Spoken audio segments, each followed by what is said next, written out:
The Adventures of Sherlock Holmes. By Arthur Conan Doyle. Episode 06. The Man with the Twisted Lip.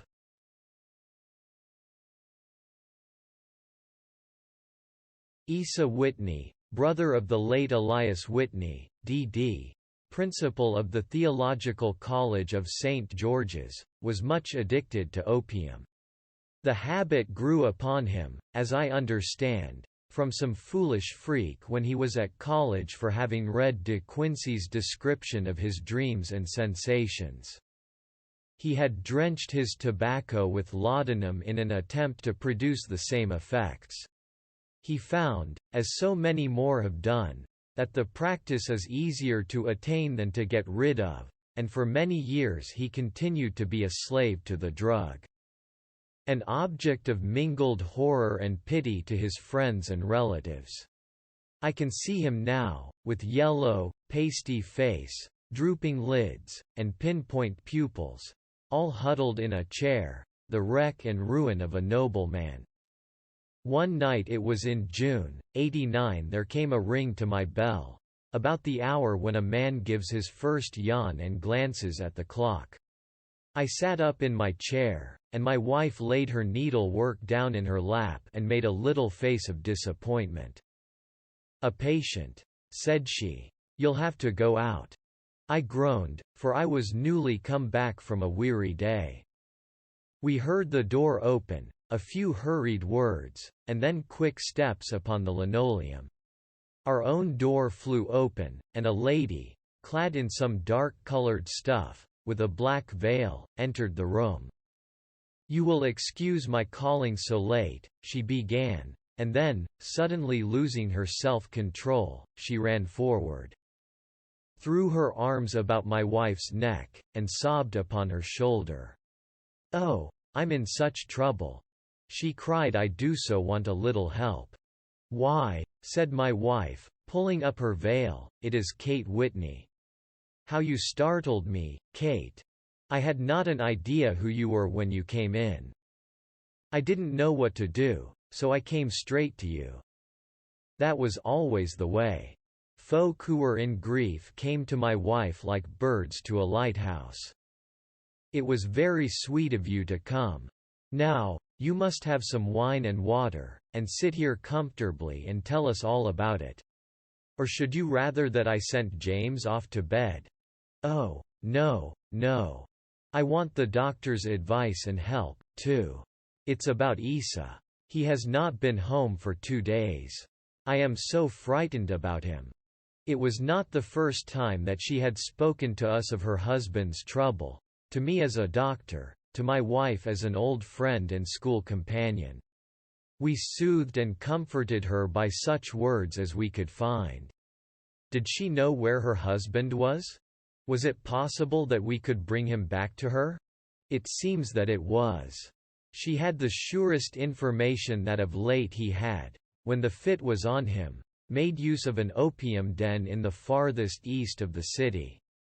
Hitherto his orgies had always been confined to one day, and he had come back, twitching and shattered, in the evening. But now the spell had been upon him 48 hours, and he lay there, doubtless among the dregs of the docks, breathing in the poison or sleeping off the effects. There he was to be found, she was sure of it, at the Bar of Gold, in Upper Swandam Lane. But what was she to do? How could she, a young and timid woman, make her way into such a place and pluck her husband out from among the ruffians who surrounded him? There was the case, and of course there was but one way out of it. Might I not escort her to this place? And then, as a second thought, why should she come at all? I was Asa Whitney's medical advisor, and as such I had influence over him.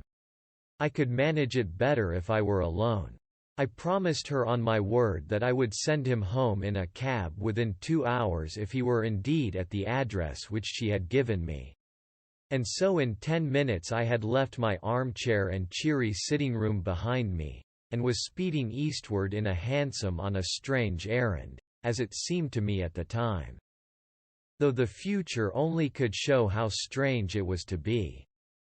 but there was no great difficulty in the first stage of my adventure. Upper Swandam Lane is a vile alley lurking behind the high wharves which line the north side of the river to the east of London Bridge. Between a slop shop and a gin shop, approached by a steep flight of steps leading down to a black gap like the mouth of a cave, I found the den of which I was in search.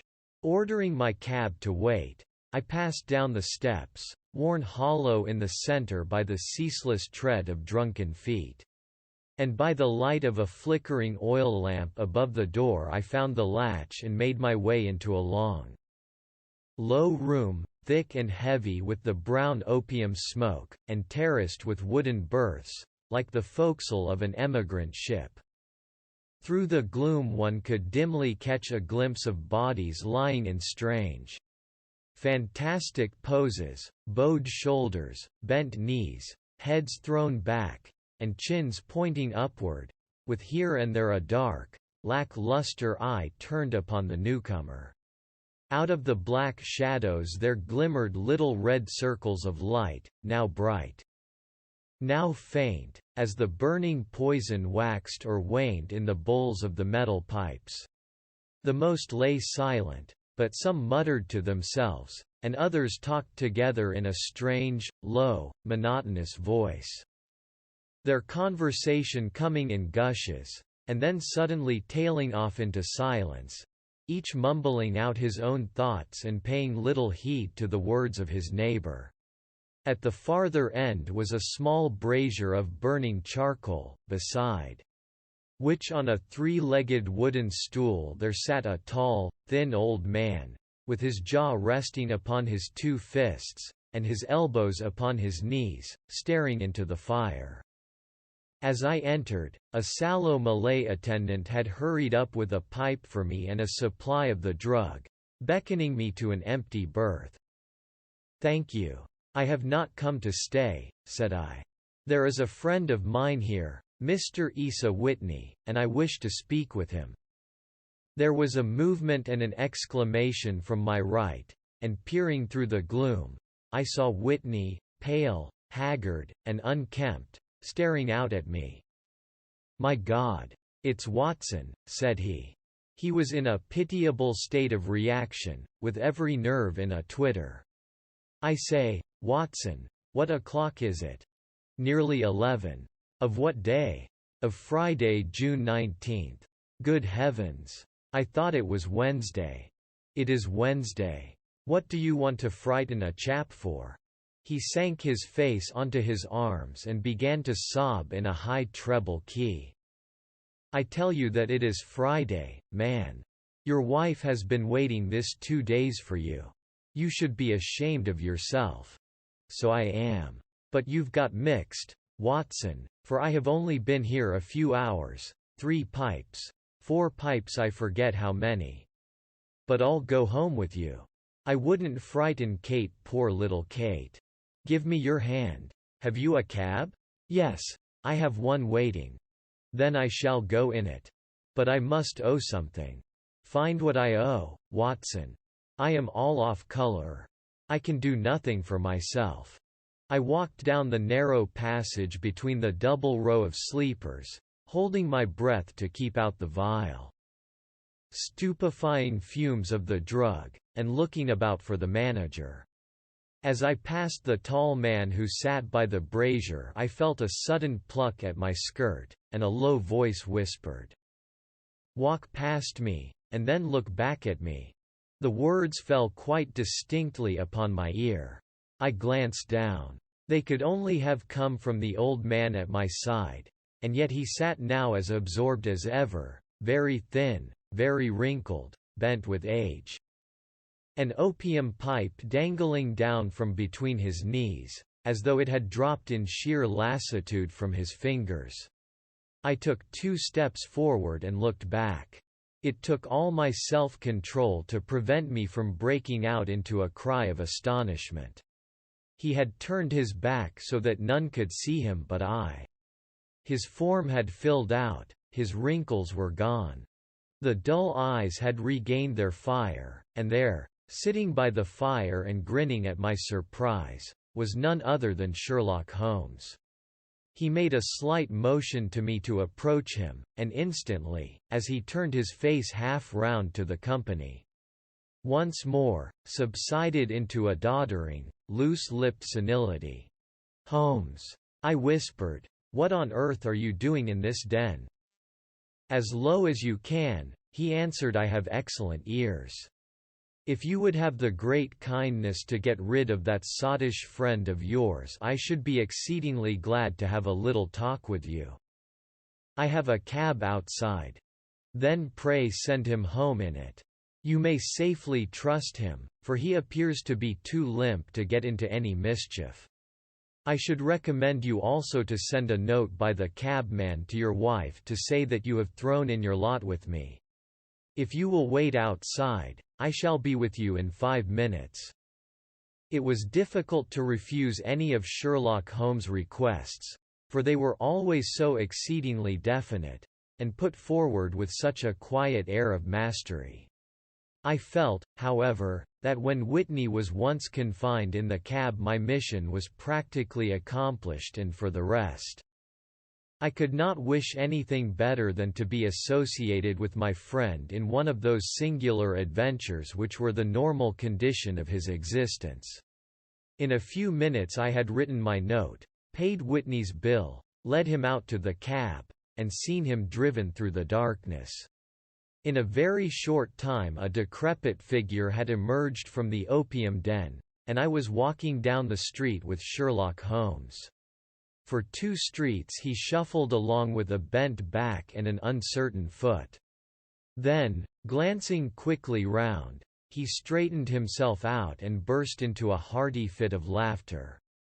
"I suppose, Watson," said he, "that you imagine that I have added opium smoking to cocaine injections, and all the other little weaknesses on which you have favored me with your medical views. I was certainly surprised to find you there. But not more so than I to find you. I came to find a friend. And I to find an enemy." "An enemy?" "Yes, one of my natural enemies, or, shall I say, my natural prey. Briefly, Watson, I am in the midst of a very remarkable inquiry. And I have hoped to find a clue in the incoherent ramblings of these sots, as I have done before now. Had I been recognized in that den my life would not have been worth an hour's purchase, for I have used it before now for my own purposes. And the rascally Lascar who runs it has sworn to have vengeance upon me. There is a trap door at the back of that building, near the corner of Paul's Wharf, which could tell some strange tales of what has passed through it upon the moonless nights." "What? You do not mean bodies?" "Aye, bodies, Watson. We should be rich men if we had £1,000 for every poor devil who has been done to death in that den. It is the vilest murder trap on the whole riverside, and I fear that Neville St. Clair has entered it never to leave it more. But our trap should be here." He put his 2 forefingers between his teeth and whistled shrilly a signal which was answered by a similar whistle from the distance, followed shortly by the rattle of wheels and the clink of horses' hoofs. "Now, Watson," said Holmes, as a tall dog-cart dashed up through the gloom, throwing out 2 golden tunnels of yellow light from its side lanterns. "You'll come with me, won't you? If I can be of use." "Oh, a trusty comrade is always of use, and a chronicler still more so. My room at the Cedars is a double-bedded one." "The Cedars?" "Yes, that is Mr. St. Clair's house. I am staying there while I conduct the inquiry." "Where is it, then?"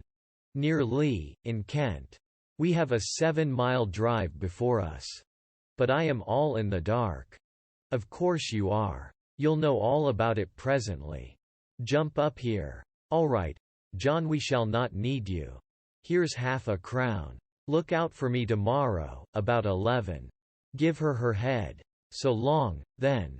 He flicked the horse with his whip, and we dashed away through the endless succession of sombre and deserted streets, which widened gradually, until we were flying across a broad balustraded bridge, with the murky river flowing sluggishly beneath us. Beyond lay another dull wilderness of bricks and mortar, its silence broken only by the heavy, regular footfall of the policeman, or the songs and shouts of some belated party of revelers. A dull rack was drifting slowly across the sky, and a star or two twinkled dimly here and there through the rifts of the clouds. Holmes drove in silence, with his head sunk upon his breast, and the air of a man who is lost in thought, while I sat beside him, curious to learn what this new quest might be, which seemed to tax his powers so sorely, and yet afraid to break in upon the current of his thoughts. We had driven several miles, and were beginning to get to the fringe of the belt of suburban villas, when he shook himself, shrugged his shoulders, and lit up his pipe with the air of a man who has satisfied himself that he is acting for the best. "You have a grand gift of silence, Watson," said he. "It makes you quite invaluable as a companion. 'Pon my word, it is a great thing for me to have someone to talk to, for my own thoughts are not over pleasant. I was wondering what I should say to this dear little woman tonight when she meets me at the door. You forget that I know nothing about it. I shall just have time to tell you the facts of the case before we get to Lee. It seems absurdly simple, and yet, somehow I can get nothing to go upon. There's plenty of thread, no doubt, but I can't get the end of it into my hand. Now, I'll state the case clearly and concisely to you, Watson, and maybe you can see a spark where all is dark to me. Proceed, then. Some years ago, to be definite, in May, 1884, there came to Lee a gentleman, Neville St. Clair by name, who appeared to have plenty of money. He took a large villa, laid out the grounds very nicely, and lived generally in good style. By degrees he made friends in the neighborhood, and in 1887 he married the daughter of a local brewer, by whom he now has 2 children. He had no occupation, but was interested in several companies and went into town as a rule in the morning, returning by the 5:14 from Cannon Street every night. Mr. St. Clair is now 37 years of age, is a man of temperate habits, a good husband, a very affectionate father, and a man who is popular with all who know him. I may add that his whole debts at the present moment, as far as we have been able to ascertain, amount to £88 and 10 pence. While he has £220 standing to his credit in the Capital and Counties Bank. There is no reason, therefore, to think that money troubles have been weighing upon his mind. Last Monday Mr. Neville St. Clair went into town rather earlier than usual, remarking before he started that he had 2 important commissions to perform, and that he would bring his little boy home a box of bricks. Now, by the merest chance, his wife received a telegram upon this same Monday, very shortly after his departure, to the effect that a small parcel of considerable value which she had been expecting was waiting for her at the offices of the Aberdeen Shipping Company. Now, if you are well up in your London, you will know that the office of the company is in Fresno Street, which branches out of Upper Swandam Lane, where you found me tonight. Mrs. St. Clair had her lunch, started for the city, did some shopping, proceeded to the company's office, got her packet, and found herself at exactly 4:35 walking through Swandam Lane on her way back to the station. Have you followed me so far? It is very clear.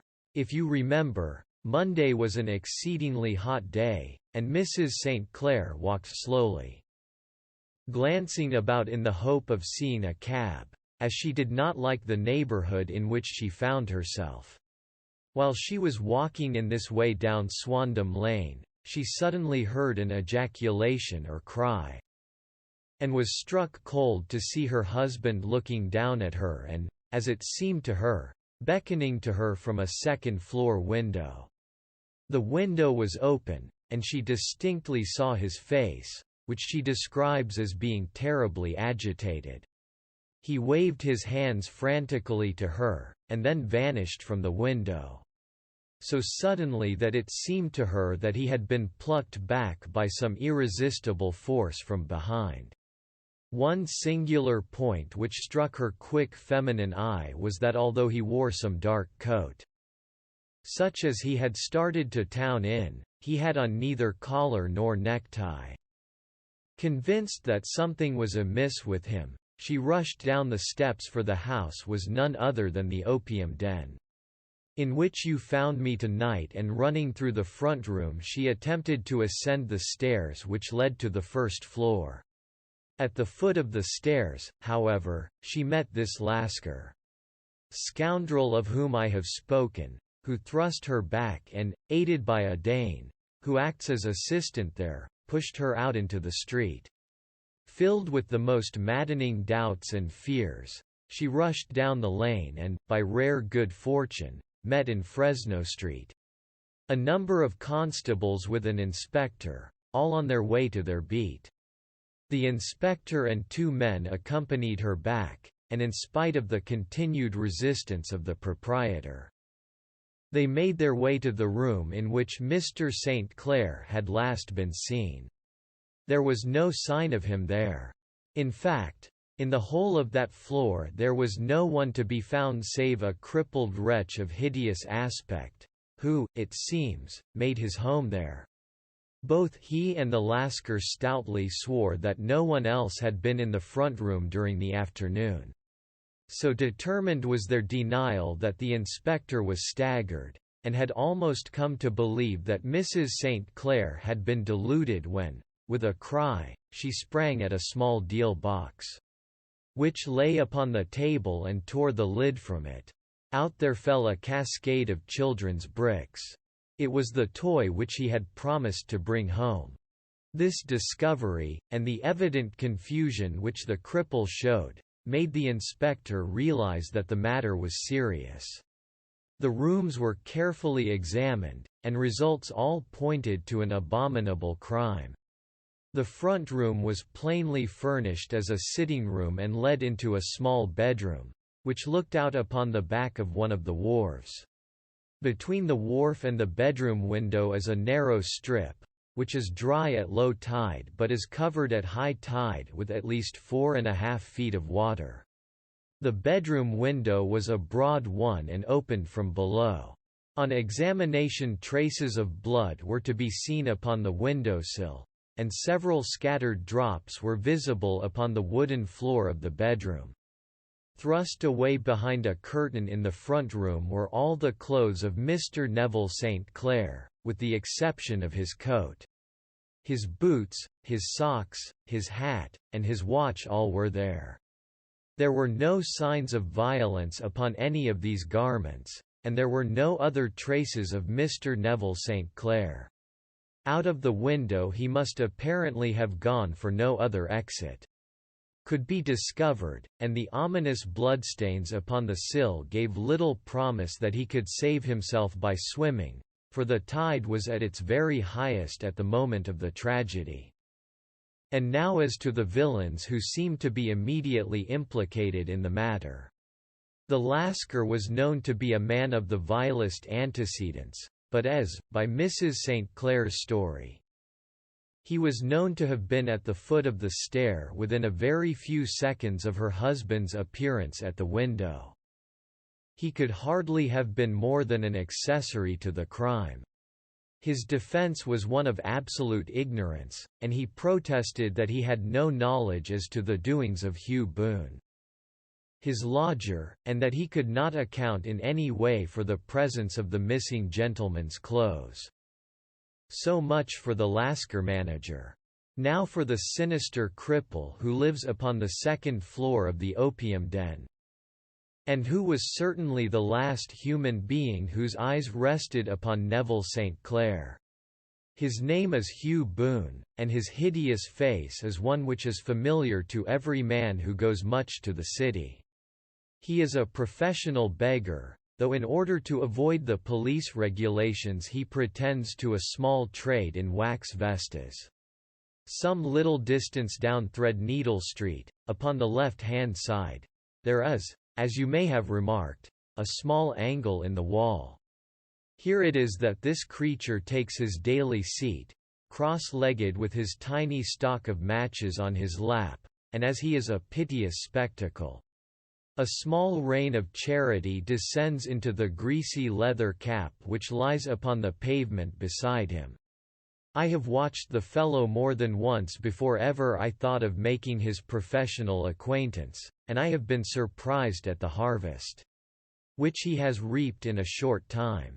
His appearance, you see, is so remarkable that no one can pass him without observing him. A shock of orange hair, a pale face disfigured by a horrible scar, which, by its contraction, has turned up the outer edge of his upper lip.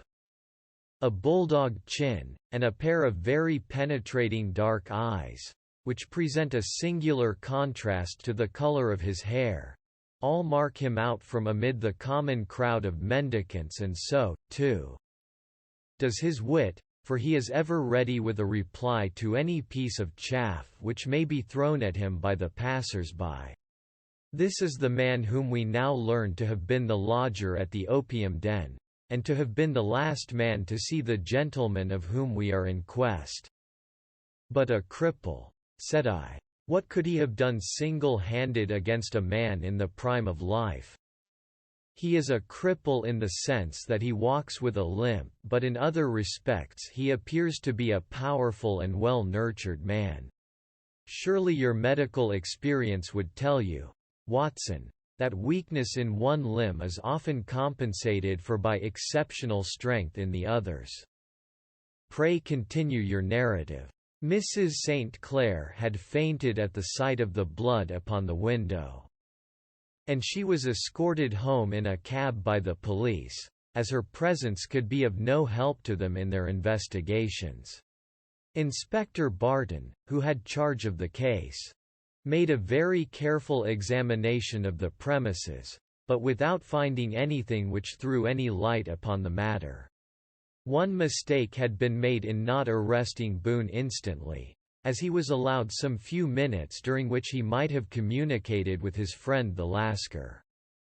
But this fault was soon remedied, and he was seized and searched, without anything being found which could incriminate him. There were, it is true, some bloodstains upon his right shirt sleeve. But he pointed to his ring finger, which had been cut near the nail, and explained that the bleeding came from there, adding that he had been to the window not long before, and that the stains which had been observed there came doubtless from the same source. He denied strenuously having ever seen Mr. Neville St. Clair, and swore that the presence of the clothes in his room was as much a mystery to him as to the police.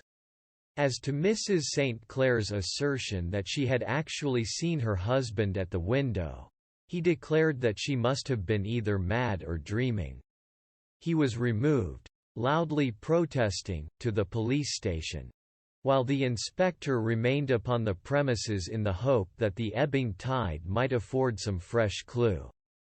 And it did, though they hardly found upon the mud bank what they had feared to find. It was Neville St. Clair's coat and not Neville St. Clair which lay uncovered as the tide receded. And what do you think they found in the pockets? I cannot imagine. No, I don't think you would guess. Every pocket stuffed with pennies and half-pennies, 421 pennies and 270 half-pennies. It was no wonder that it had not been swept away by the tide. But a human body is a different matter. There is a fierce eddy between the wharf and the house. It seemed likely enough that the weighted coat had remained when the stripped body had been sucked away into the river. But I understand that all the other clothes were found in the room. Would the body be dressed in a coat alone? "No, sir, but the facts might be met speciously enough. Suppose that this man Boone had thrust Neville St. Clair through the window. There is no human eye which could have seen the deed. What would he do then? It would of course instantly strike him that he must get rid of the tell-tale garments. He would seize the coat, then, and be in the act of throwing it out, when it would occur to him that it would swim and not sink. He has little time, for he has heard the scuffle downstairs when the wife tried to force her way up. And perhaps he has already heard from his Lascar confederate that the police are hurrying up the street. There is not an instant to be lost.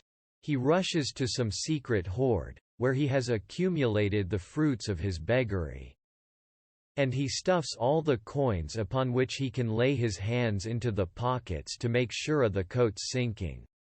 He throws it out, and would have done the same with the other garments had not he heard the rush of steps below. And only just had time to close the window when the police appeared. It certainly sounds feasible. Well, we will take it as a working hypothesis for want of a better. Boone, as I have told you, was arrested and taken to the station, but it could not be shown that there had ever before been anything against him. He had for years been known as a professional beggar, but his life appeared to have been a very quiet and innocent one. There the matter stands at present, and the questions which have to be solved: what Neville St. Clair was doing in the opium den, what happened to him when there, where is he now, and what Hugh Boone had to do with his disappearance are all as far from a solution as ever. I confess that I cannot recall any case within my experience which looked at the first glance so simple and yet which presented such difficulties. While Sherlock Holmes had been detailing this singular series of events, we had been whirling through the outskirts of the great town until the last straggling houses had been left behind. And we rattled along with a country hedge upon either side of us. Just as he finished, however, we drove through two scattered villages, where a few lights still glimmered in the windows. "We are on the outskirts of Lee," said my companion. "We have touched on 3 English counties in our short drive, starting in Middlesex, passing over an angle of Surrey, and ending in Kent. See that light among the trees? That is the Cedars, and beside that lamp sits a woman whose anxious ears have already, I have little doubt, caught the clink of our horses' feet." "But why are you not conducting the case from Baker Street?" I asked. "Because there are many inquiries which must be made out here. Mrs. St. Clair has most kindly put 2 rooms at my disposal, and you may rest assured that she will have nothing but a welcome for my friend and colleague. I hate to meet her, Watson, when I have no news of her husband. Here we are. Whoa, there, whoa." We had pulled up in front of a large villa which stood within its own grounds. A stable boy had run out to the horse's head, and springing down, I followed Holmes up the small, winding gravel drive which led to the house. As we approached, the door flew open, and a little blonde woman stood in the opening, clad in some sort of light mousseline de soie, with a touch of fluffy pink chiffon at her neck and wrists. She stood with her figure outlined against the flood of light, one hand upon the door, one half raised in her eagerness. Her body slightly bent, her head and face protruded, with eager eyes and parted lips, a standing question. "Well?" she cried, "well?" And then, seeing that there were 2 of us, she gave a cry of hope which sank into a groan as she saw that my companion shook his head and shrugged his shoulders. "No good news?" "None." "No bad?" "No. Thank God for that. But come in. You must be weary, for you have had a long day. This is my friend Dr. Watson. He has been of most vital use to me in several of my cases." And a lucky chance has made it possible for me to bring him out and associate him with this investigation." "I am delighted to see you," said she, pressing my hand warmly. "You will, I am sure, forgive anything that may be wanting in our arrangements, when you consider the blow which has come so suddenly upon us." "My dear madam," said I am an old campaigner, and if I were not I can very well see that no apology is needed. If I can be of any assistance, either to you or to my friend here, I shall be indeed happy." "Now, Mr. Sherlock Holmes," said the lady as we entered a well-lit dining room, upon the table of which a cold supper had been laid out, "I should very much like to ask you one or two plain questions, to which I beg that you will give a plain answer." "Certainly, madam. Do not trouble about my feelings. I am not hysterical, nor given to fainting. I simply wish to hear your real opinion." "Upon what point? In your heart of hearts, do you think that Neville is alive?" Sherlock Holmes seemed to be embarrassed by the question. "Frankly, now," she repeated, standing upon the rug and looking keenly down at him as he leaned back in a basket chair. "Frankly, then, madam, I do not." "You think that he is dead?" "I do." "Murdered?" "I don't say that." "Perhaps." "And on what day did he meet his death?" "On Monday." "Then perhaps, Mr. Holmes, you will be good enough to explain how it is that I have received a letter from him today." Sherlock Holmes sprang out of his chair as if he had been galvanized. "What?" he roared. "Yes, today." She stood smiling, holding up a little slip of paper in the air. "May I see it?" "Certainly." He snatched it from her in his eagerness, and smoothing it out upon the table he drew over the lamp and examined it intently. I had left my chair and was gazing at it over his shoulder. The envelope was a very coarse one and was stamped with the Gravesend postmark. And with the date of that very day, or rather of the day before, for it was considerably after midnight. "Coarse writing," murmured Holmes. "Surely this is not your husband's writing, madam." "No, but the enclosure is." I perceive also that whoever addressed the envelope had to go and inquire as to the address. "How can you tell that?" "The name, you see, is in perfectly black ink, which has dried itself. The rest is of the grayish color, which shows that blotting paper has been used. If it had been written straight off, and then blotted, none would be of a deep black shade.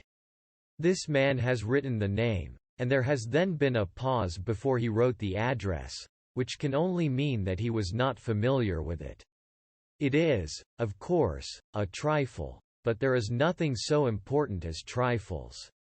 Let us now see the letter.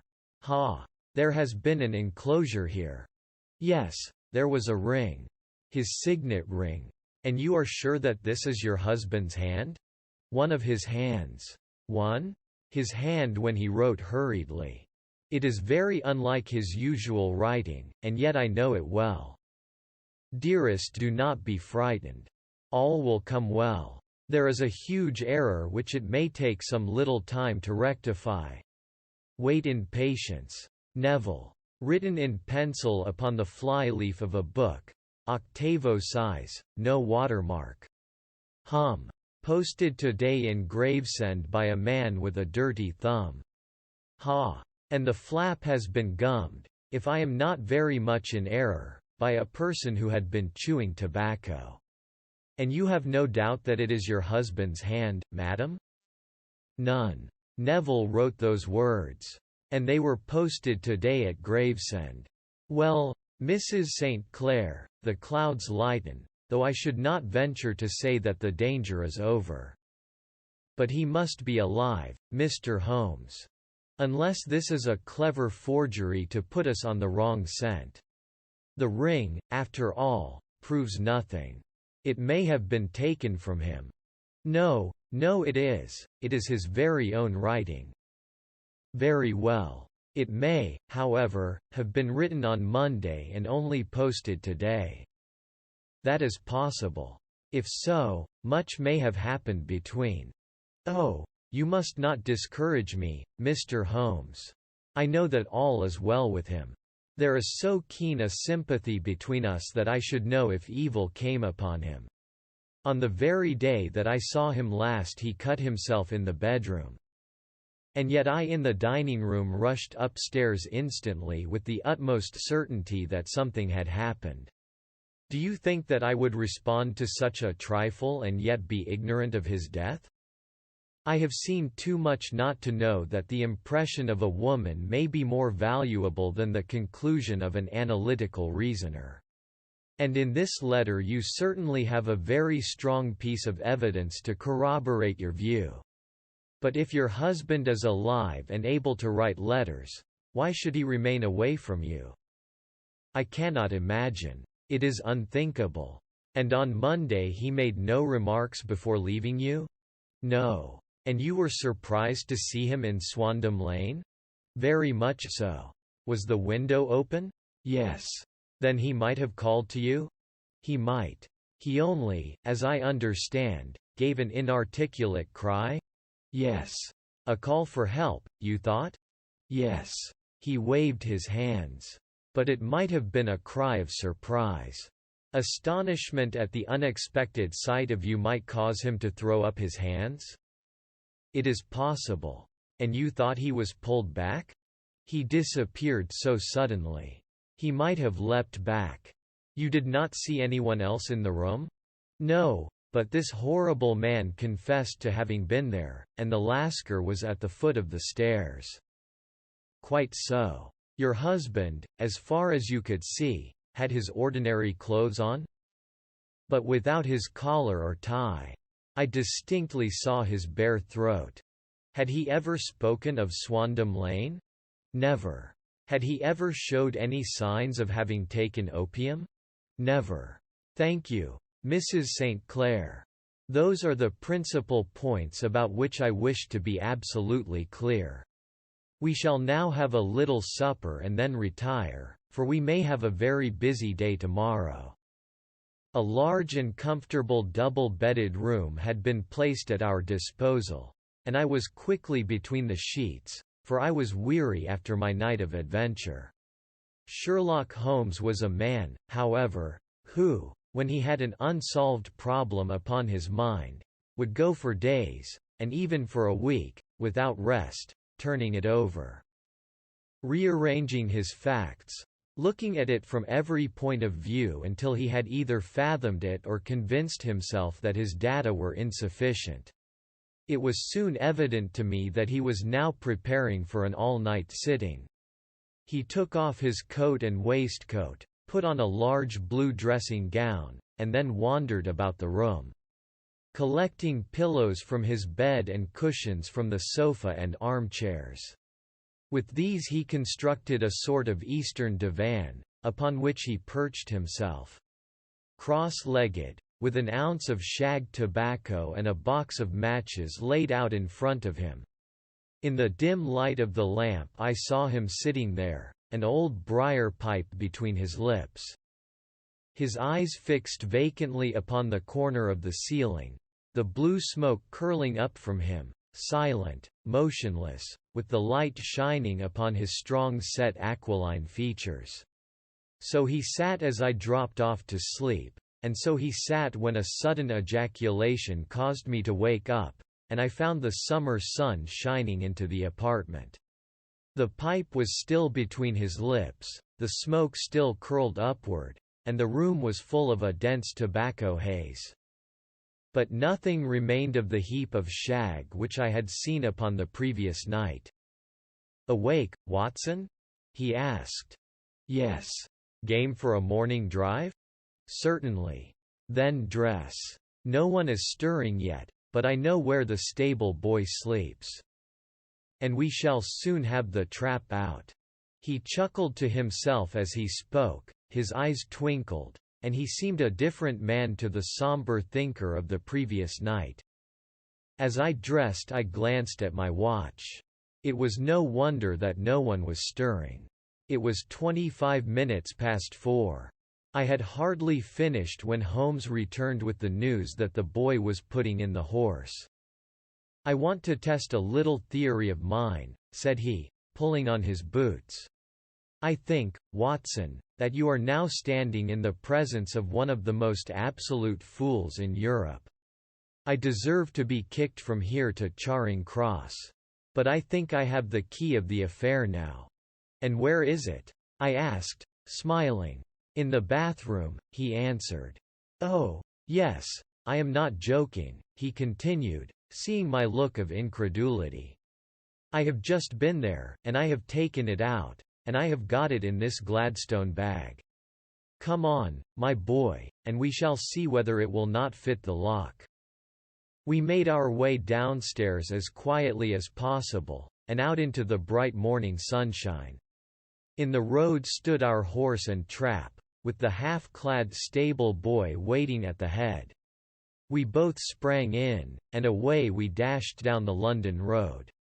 A few country carts were stirring, bearing in vegetables to the metropolis. But the lines of villas on either side were as silent and lifeless as some city in a dream. "It has been in some points a singular case," said Holmes, flicking the horse on into a gallop.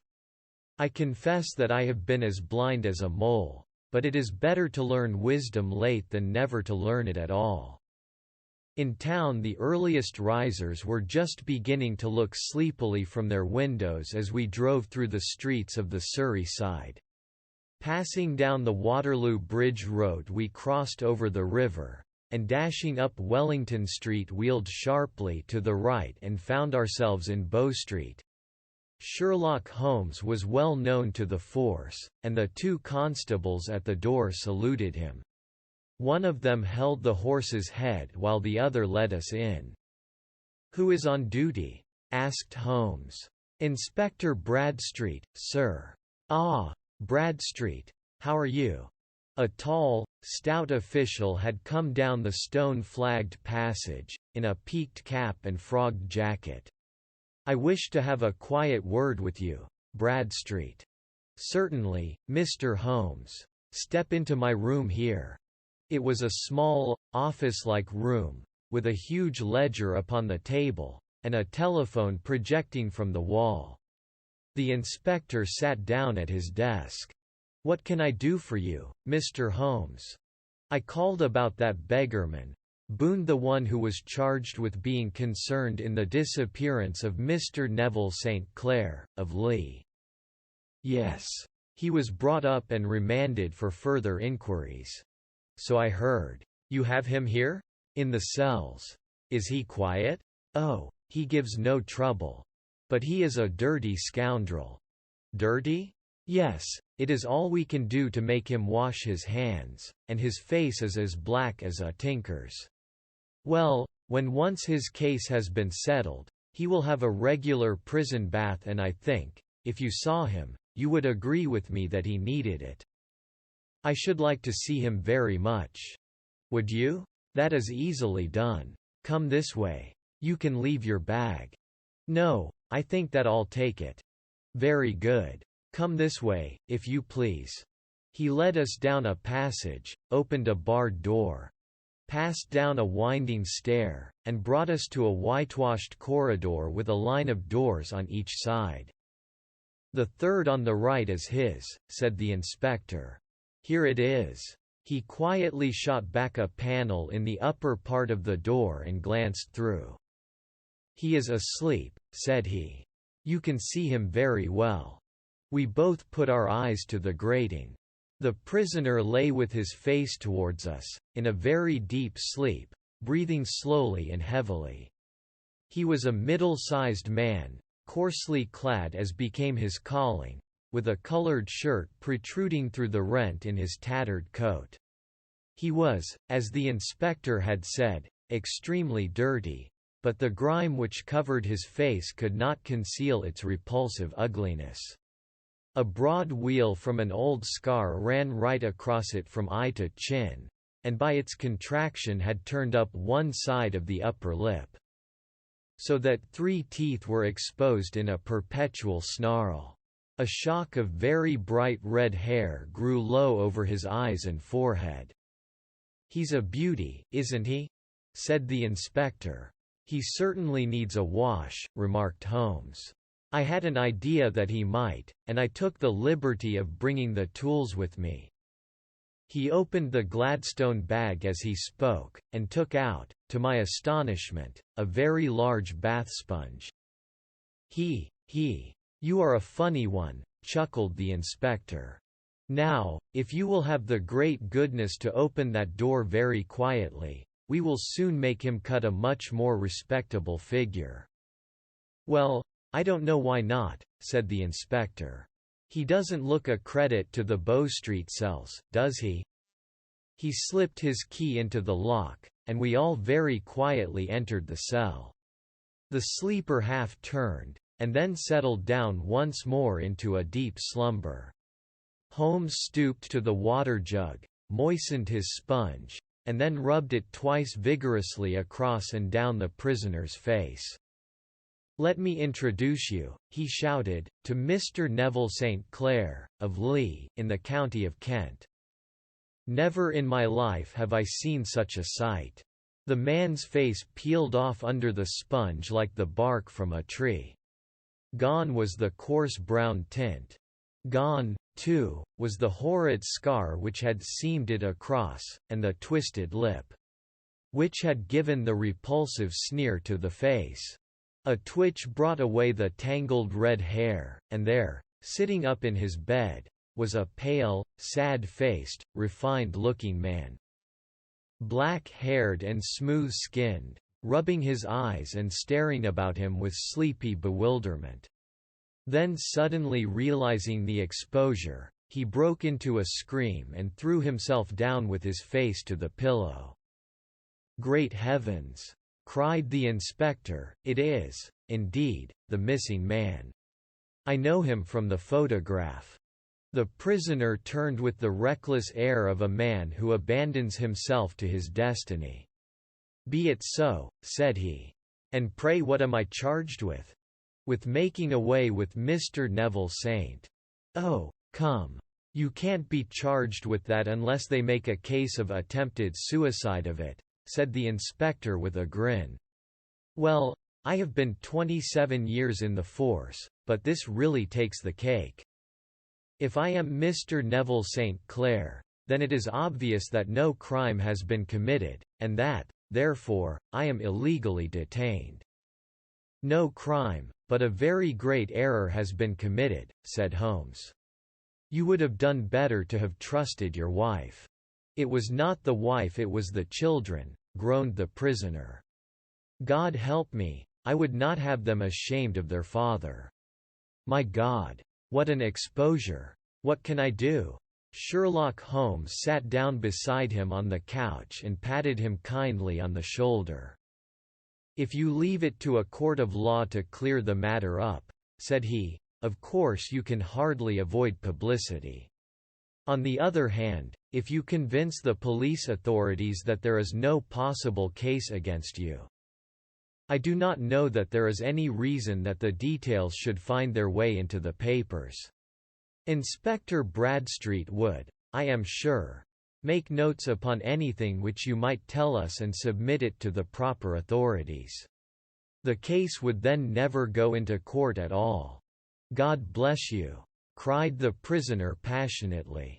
"I would have endured imprisonment, aye, even execution, rather than have left my miserable secret as a family blot to my children. You are the first who have ever heard my story. My father was a schoolmaster in Chesterfield, where I received an excellent education. I travelled in my youth, took to the stage, and finally became a reporter on an evening paper in London. One day my editor wished to have a series of articles upon begging in the metropolis, and I volunteered to supply them.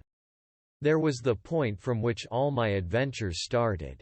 It was only by trying begging as an amateur that I could get the facts upon which to base my articles. When an actor I had, of course, learned all the secrets of making up, and had been famous in the green room for my skill. I took advantage now of my attainments. I painted my face, and to make myself as pitiable as possible. I made a good scar and fixed one side of my lip in a twist by the aid of a small slip of flesh-colored plaster. Then with a red head of hair, and an appropriate dress, I took my station in the business part of the city, ostensibly as a matchseller but really as a beggar. For 7 hours I plied my trade, and when I returned home in the evening I found to my surprise that I had received no less than 26s. 4d. I wrote my articles and thought little more of the matter until, some time later, I backed a bill for a friend and had a writ served upon me for £25. I was at my wits' end where to get the money, but a sudden idea came to me. I begged a fortnight's grace from the creditor, asked for a holiday from my employers, and spent the time in begging in the city under my disguise. In 10 days I had the money and had paid the debt.